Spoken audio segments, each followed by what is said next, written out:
So here ploughing has happened, and one of the Chrysopogon,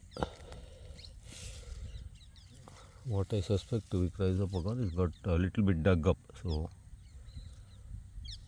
you can check the root also of this.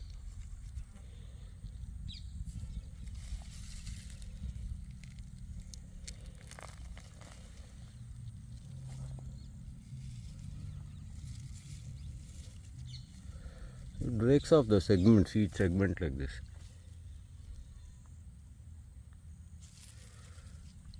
So dividing and all is quite easy. This is definitely Chrysopogon, though we have to wait for the flowers.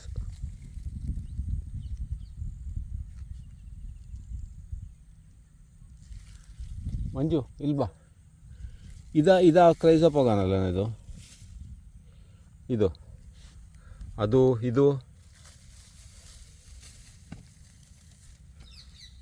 ನೋಡು, ಇದು ಟೊಮೆಡ, ಇದು Chrysopogon.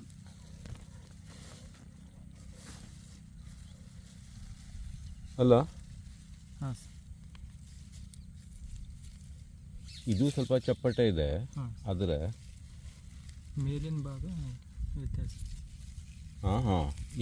ಎಲೆ ಮುಟ್ಟಕ್ಕೂ ಕೂಡ ಉದ್ದನೇ ಜಾಸ್ತಿ ಇದೆ. ಉದ್ದ, ಇದ್ರ ಎಲೆ ಉದ್ದ ಇದು. ಸೊ ಇದು Chrysopogon ಆಗಿರಬೇಕು ಅಂದ್ಕೊಂಡಿದ್ದೀನಿ. ಇಡೀ ಬುಡ ಸಿಕ್ತು. ಇದು ಅದೇ ಆಗಿರಬೇಕು. ಇದನ್ನು ಒಂದು ಎತ್ತು ನೋಡೋಣ. ನನ್ನ ಕೈಯೆಲ್ಲ ಮಣ್ಣಾಯ್ತು ಈಗಲೇ.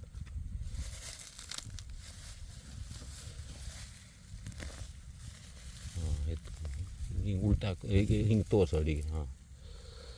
ಓಕೆ, ಬೇರೆಲ್ಲ ಕಾಣೋದಿಲ್ಲ ಜಾಸ್ತಿ. ಒಂದು ನಾನು ನೋಡಿದ್ದು Chrysopogon ಏನಂದರೆ, ಇದು ಕ್ಯಾಮ್ರಕ್ಕೆಲ್ಲ ಮಣ್ಣಾಗುತ್ತೆ. ಇದು ಒಂದು ಭಾಗ ಸಪ್ರೇಟ್ ಮಾಡೋದು ಸುಲಭ. ಇದು ಉಳಿದು ಅಲ್ಲಲ್ಲಿಗೆ ಸುಲಭವಾಗಿ ಮುರಿಯುತ್ತೆ ಅದು. ಮತ್ತೆ ಈ ಭತ್ತ ಹೆಂಗಸ್ತಾರೆ ಸರ್, ಆ ಥರ ಬರುತ್ತೆ. ಸೊ ಇದು ಅದೇ ಆಗಿದೆ. ಇದು ಡೆಫಿನೆಟ್ಲಿ ಅದೇ Chrysopogon. ಏನೋ ಬೆತ್ನಾಮೀನ ಏನೋ ಒಂದು ಹೆಸರಿದೆ. ಇದ್ರದ್ದು ಅಪ್ರಾಕ್ಸಿಮೇಟ್ ಅಂದಾಜಿಗೆ ಐಡೆಂಟಿಟಿ ಸಿಕ್ಕಿದೆ ನನಗೆ. ಓಕೆ, ಇದೆಲ್ಲ ನಮ್ಗೆ ಬೆಳೆದು ನೋಡ್ಬೋದು. ಇಟ್ಕೋ ಇದನ್ನ, ಅದೊಂದು 3-4 ಬುಡ ಇಟ್ಕೋ.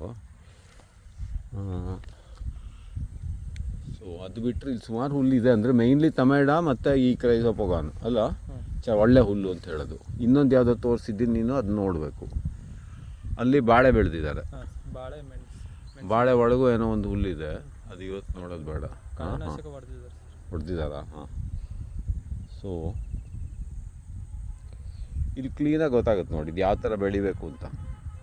ಈ ಥರ ಒಂದು ಲೆವೆಲಿಗೂ ನಡುವಲ್ಲಿ ಇದನ್ನ ನೆಟ್ಕೊಂಡ್ರೆ ಚೆನ್ನಾಗಿ ಇಟ್ಕೊಳುತ್ತೆ. ಜಾಗ ಫರ್ಮಾಗಿ ನೀಟಾಗಿ ಇಡುತ್ತೆ.